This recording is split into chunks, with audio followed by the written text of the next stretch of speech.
Hey, my name's Kevin Kim. I'm 19 years old. I grew up in Warm Springs, and I think a lot of kids with me and my friends that grew up in Warm Springs, the cool thing about it was that we all live walking distance to each other, 10 minutes at most. Some of my best friends, we all would just like meet up at one place, and we took a lot of pride living there in Warm Springs. I think a lot of families kind of knew that with our friends, because my parents wanted to move when I was a little kid, but they knew like a lot of my friends and a lot of my connections in terms of just staying happy was in Warm Springs, and even some of my other friends, their parents didn't want to move just because, hey, this is Warm Springs. Warm Springs was home. This is home for them, so yeah.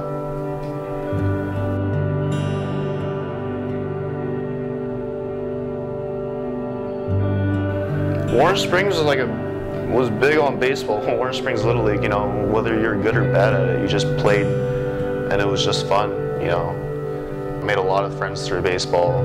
I think almost every single one of my friends from Warm Springs played baseball, and it was pretty big there. My dad smoked a lot. Typical Korean. Smoked a lot, drank a lot.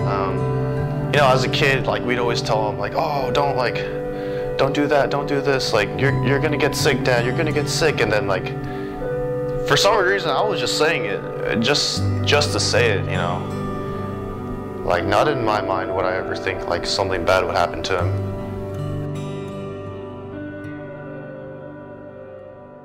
Then I remember when I was middle school one day, he started feeling really sick. He started feeling some chest pains. He had a heart attack, I think, sometime around there, and things just got pretty serious. And so we took him to the doctors, and he got his scans and stuff. And I remember a week later, my sister got a call from the hospital. The doctor called my sister because parents couldn't speak English, so all the contact information go to my sister, and she was like, "Oh, hello," and then the only thing my sister says, "Okay, all right, okay," and that was it. My dad was like, "Oh, was that the doctor? Was that the hospital? What'd they say?" And my sister was like, "Oh, well, you're diagnosed with pancreatic cancer." This is the first time when I've seen any face go blank. People talk about that.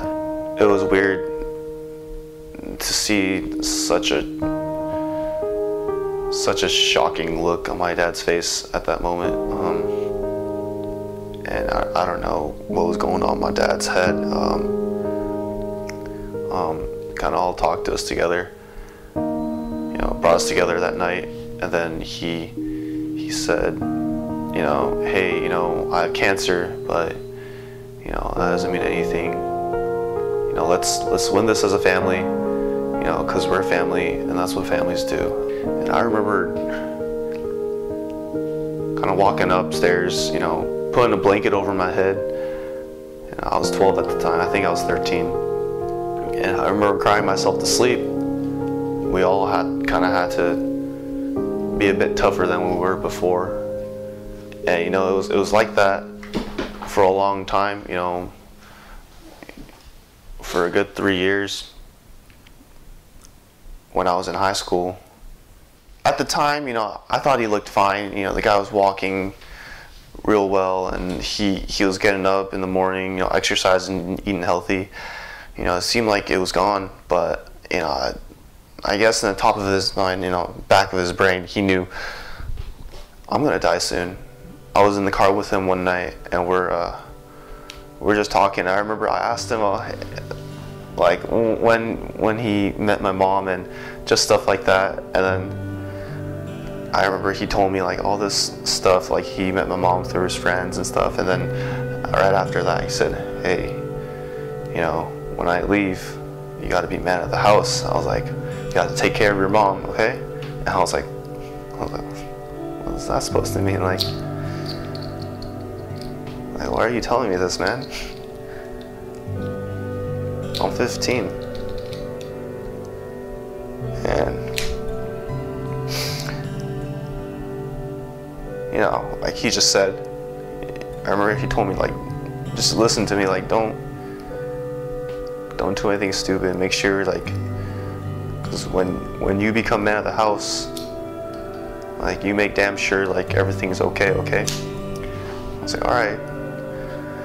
I think a month later, right after that conversation, you know, he started getting real bad, really drastically. He got jaundice, you know, his eyes were yellowing. He had to lay in bed all day. When I saw my dad like that, it kind of broke me. Like you can't even walk anymore, man. Like, what happened? I remember, like, sitting next to him in bed one day while he was, like, laying down, kind of just laying through life. I asked him, like, hey, like, so how much time do you think you have left? And then he said, honestly, I think I got 3 weeks. I think that's the first time I ever cried with my dad. That's the only time. And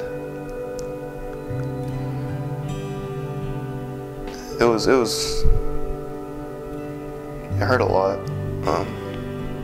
to know this guy that's right next to me is going to pass away in about a couple weeks. And then I went to the other room, and then he called my sister right after. My dad just, you know, kind of just opened up, like, I miss you so much. You know, and that's a tough feeling. School kept me happy in some way. At the same time, I hated school, but, you know, all my friends were there, so the best friends anyone can ask for. So, you know, I wasn't alone in this fight.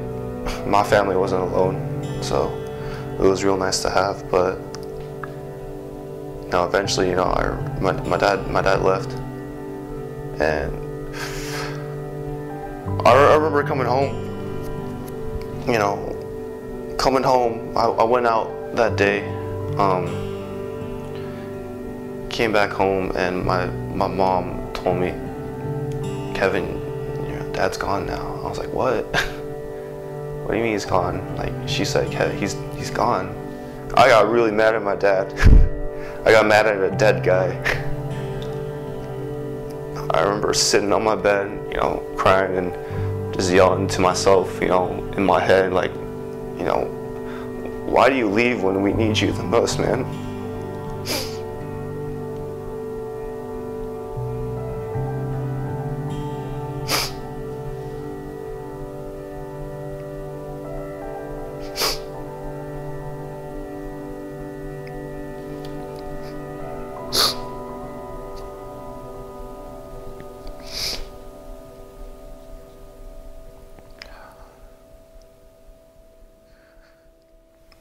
Years later, I found out what a family was. He probably taught me the best lesson any dad can teach their kids, and it's how to love a family, and how to appreciate your family. Everyone's got their own thing, and the way I saw it was, I'm not going to compare losing a dad to losing a mom. And right now, I never know what's going to feel like to lose a mom,